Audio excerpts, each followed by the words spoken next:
Programi që do të ndryshoj mendjen tënde. Tani dëgjojeni këtë, o njerëz, dëgjojeni mirë, për të mirën e të gjithëve, për të mirën tuaj. Do të ndryshoj jo vetëm mendjen tuaj, por ndoshta edhe mendjen time, mendjen e 8 miliard njerëzve në botë. Tani dëgjojeni me kujdes.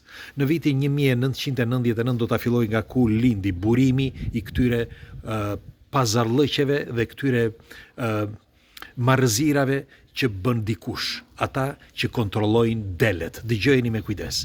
Në vitin 1999 u bë një studim për motorat e kërkimit. Në fillim nuk kishte motora kërkimi si sot. Sot janë shumë të sofistikuar, por atëherë duhet që të kuptoni se si punonte motori i kërkimit. Kishte pak informacione në vitin 1999 dhe informacionet u bën më të intensifikuara pas vitit 2000. Në fakt, bleva kompjuterin e parë në vitin 2000 dhe pas vitit 2000-2001 filluan që të ishin më shumë informacione. Tani çfarë zbuluan këta? Këta si fillim një grup studiuesish kryesisht të informatikës, shikoni se si funksionon motori i kërkimit dhe çfarë do t'i jepnin njerëzve që të dilnin në faqet e para, pra ato që njerëzve u interesonte. Kujdes, jo ato që i interesojnë atyre, dhe do t'ju them se ku është sekreti i kësaj. Është mjaft inteligjente dhe dëgjojeni me kujdes. Kush është rastisht nëse nuk e ka brende, bëjni like faqes dhe videos që shihemi sërish dhe faleminderit për mbështetjen, sepse kam vënë që shumë prej ju shikojnë videot, por nuk janë lidhur me këtë faqe, nuk ju kushton asgjë. Ti jemi sa më shumë 20 vetëm nuk bën dot asgjë. Po thoshja që këta bën një studim për të kuptuar se si do të funksiononte motori i kërkimit. Filluan që të bënin, nuk i interesonte nëse ishte Mozilla, Google apo Internet Explorer, nuk i interesonte fare, por i interesonte se çfarë duhet të bënin për të marrë sa më shumë klient, pra në një motor kërkimi. Dhe aty vurën fillimisht disa sponsor. Po, me sponsor e filluan, dhe ata që e filluan nuk dua të them se kush e bëri, sepse nuk dua të bëj emra, por ata që e filluan vendosën sponsorat që të ishin të parët dhe ti kur kërkoje diçka, këta sponsorat dilnin të parët. Ky ishte eksperimenti i parë që bën dhe doli madhështor, sepse ata atyre u interesonte që njerëzit të klikonin tek ata sponsora, që t'i tregonin sponsorit se sa të fortë ishin, me një fjalë sa njerëz e kishin parë. Dhe në atë kohë ishte shumë, mund të pagonin dhe $300 në ditë. Në ditë $300. Nëse një njeri bënte një kompani, bënte një sponsorizim, për shembull, për 30 ditë, ose ndoshta për një muaj, merreni me mend diferenca e madhe se sa ishte. Të parave po flas, sepse sa më shumë klikime kishte dhe aq më i gëzuar ishte sponsori. Mirë po, më vonë, me kalimin e kohës kur lindën rrjetet sociale në vitin 2005, filluan që të bënin një studim tjetër. Dhe ku ishte studimi? Se si do ta tërhiqnin publikun që të shikonte sa më shumë në atë rrjet social. Sepse duhet të dini që lindën shumë rrjete sociale, High Five, ç'ishte kjo Snap, Chat, etj, pastaj edhe Facebook, lindën me dhjetra. Mirë po, ata që mbijetuan ishin pak, dhe e dini se kush ishin këta që mbijetuan? Janë vetëm të një lobby. Nuk dua të bëj emra, përsëris edhe njëre i gjeni këtë, sa rrjete sociale dhe kush po i blen një nga një.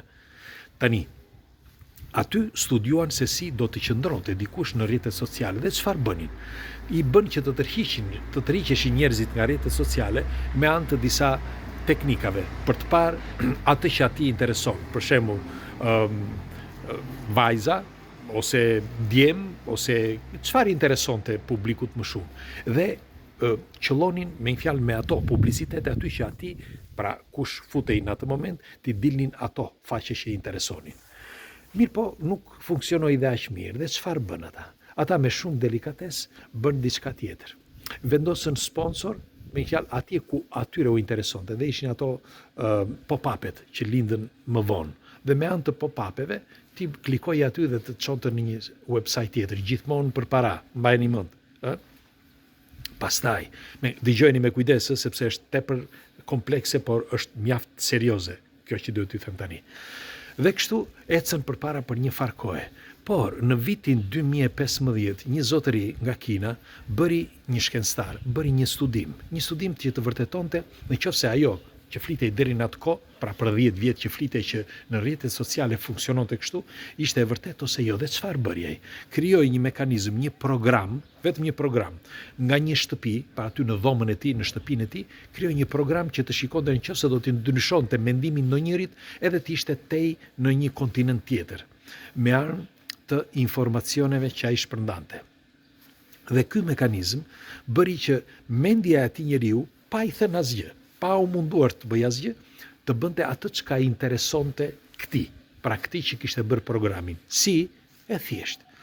Atij tjetrit i bënte qejfin me informacione, pra që të kishte ato informacione që i dëshironte ai, por mes atyre informacioneve i interesonte dhe vinte informacionet e tij. Për shembull për politikë, për çdo gjë, që të ishin të lidhura me informacionin e tjetrit dhe i ndryshonte mendimin. Është shkencore kjo, nuk është se e shpika unë, shkencore. Merreni me mend, pati një sukses 86%. E dini se çfarë do thot apo jo? Në 2015. Dhe vitin e kaluar, dëgjojeni, vitin e kaluar morën studiuesit më të mëdhenj në botë, mes tyre edhe psikiatrët më të mëdhenj në botë. I mori një zotëri që nuk dua të bëj emër. E gjeni. Dhe si përfundim, ky donte që të studionte, sepse e mori vesh Amerikat, dhe donte të studionte se si e kishte shpikur ky kinezi dhe bën diçka që është marramendse, që do dal tani, do dal në këtë vit, ndoshta dhe vitin 2027. Megjithatë mendohet që të dal këtë vit. Thuhet që 2026 është viti i makabrës, ose viti që do të ndryshojë çdo gjë në të ardhmen. Në fakt do t'ju them dhe këtë pse mendohet kështu. Por prisni një sekond.